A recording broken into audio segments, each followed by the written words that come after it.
In the last video, we talked about the importance of the type of substituent and the location of the substituent that we have on the major part of the molecule and how it affects acidity. So in this video, I told you that this is going to lead us into a discussion that will involve something that we call delocalization. And we need to talk about what delocalization really is. We're not going to go in deep with it this time because we're going to see it a little bit later on in the future, but it gives us a good chance to get introduced and acquainted with delocalization. What is it? What does it do in a molecule? How can I figure out if a molecule has delocalization or not? So this is going to give rise to a discussion with two terms. One, of course, is something called delocalized electrons, and the other one is, guess what? Localized electrons. So there's two different types of electrons that are going to be found in molecules, delocalized and localized. Localized means that you're staying local, people. If you stayed local, that means you're going to stay in town, okay?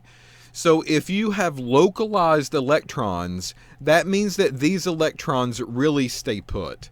They don't really go anywhere. They can't enjoy those trips to Raleigh or Asheville or down south, or they can't really get on an airplane and travel across country and go to states like California and Texas. They're going to be local. They're staying local. They only go to local stores and local businesses to shop, and that's it. So we have electrons that prefer that. So we're going to have to figure out how to determine those types of electrons. And then we have delocalized electrons.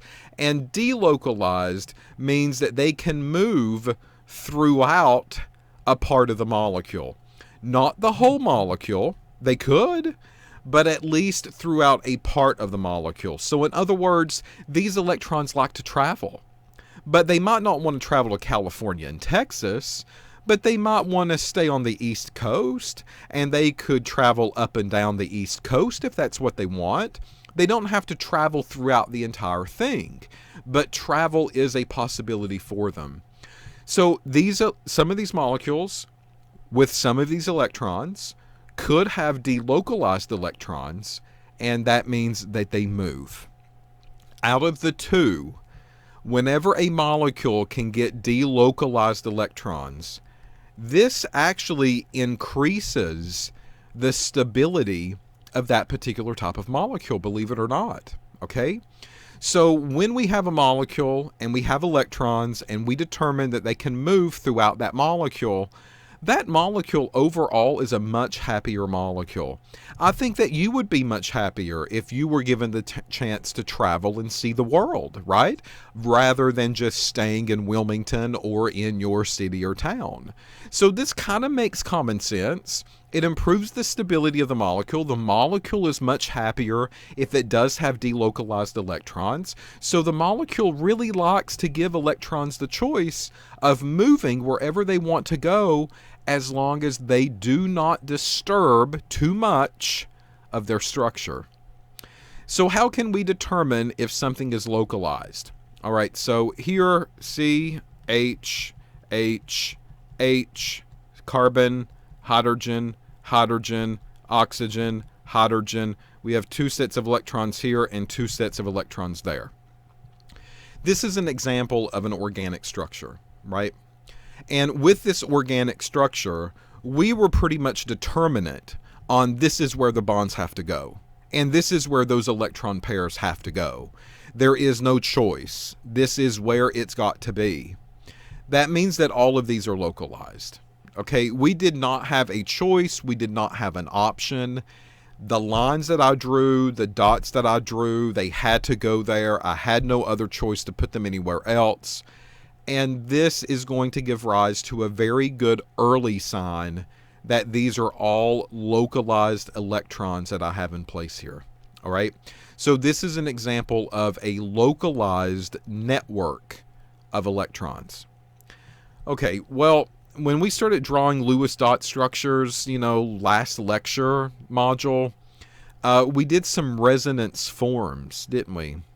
And those resonance forms were things like CO3 and we said we could draw a structure and we could start slapping dots onto these oxygens, slapping bonds onto the oxygen, and we said that, hey, we could draw a double bond here, or one up at the top, or one over to the right.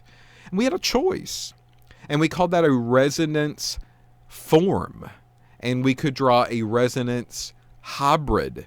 And I told you the hybrid is really the truer form of all of this, and that's because the double bond could actually move through the molecule. Isn't that what we said?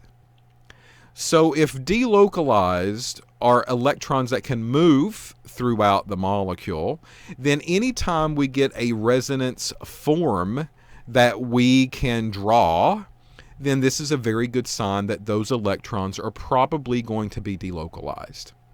Now, this is just one example. And this is really all that we're going to talk about delocalization at this point, because this is coming, folks. It's coming much later, and we're going to really devote an entire lecture module to delocalization. That's how important it is, and that's how complicated kind of it is too at the same time. But this is our just brief introduction of delocalization and what it means. So electrons that move throughout the molecule, that is the term of delocalization. All right. Next is just a quick summary of everything that we've talked about at this point. I'm not finishing the lecture module yet, but this is a summary of all the things that affect acidity that we've talked about at this point. So again, we've talked about size, and size is going to be ranked as number 1. That overruled electronegativity. So when we look at size of atoms, that is why the iodine beat out the bromine, beat out the chlorine, and beat out the fluorine. Number 2 was electronegativity. If they are in the same row, then the higher electronegativity will trump all of the others as these go lower and lower and lower in electronegativity value. Number 3 was hybridization. We said hybridization plays a role in acidity because of the electron density. So the most acidic here would be the one with the most electrons that are there. And this is because of the shapes of the orbits, the sp, the sp2, and the sp3. It's all due to the location of those electrons around the nucleus of the atom. So triple bonds are more acidic than double, which are more acidic than single. Number 4 was the inductive effect that we just talked about. And the inductive effect basically meant look at your substituents and see if there's differences in electronegativity with them. If there is, the one with the highest electronegativity value will be the most acidic. And then with the inductive effect, you also need to take a look at the location. So the further away that substituent is to that hydrogen that can be donated, well, the further away it is, the least acidic it is. So this one is closest to that hydrogen, therefore this one is going to be the most acidic compound that we have out there. All right. So there is your summary of all of the 4 topics that I told you that we would address many lecture videos ago. And hopefully you feel a little bit comfortable with these now. It's all about comparing and contrasting. It's all about describing why you chose your answer the way that you did.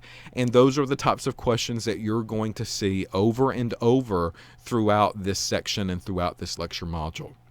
So in the next video, that's right, I'm stopping this one a little bit early. In the next video, we're going to go on to a new topic, and this new topic is going to focus on pH and the structure of the molecules. It's actually nothing new. We've talked about this already. We're just going to address it one more time just to make sure that you got it, and then we'll move on and we'll talk maybe a little bit about buffers because we're in the pH world. But what you're getting ready to see in the next video is not a new lecture topic. We've already discussed it, but we're going to look at it one more time just so you don't forget it. And then after that, we might finish it up, and we'll finish it up with buffers. So I'm thinking 2 or 3 maybe more lecture videos, and that's going to be it. And you'll be done with this lecture module. Yay!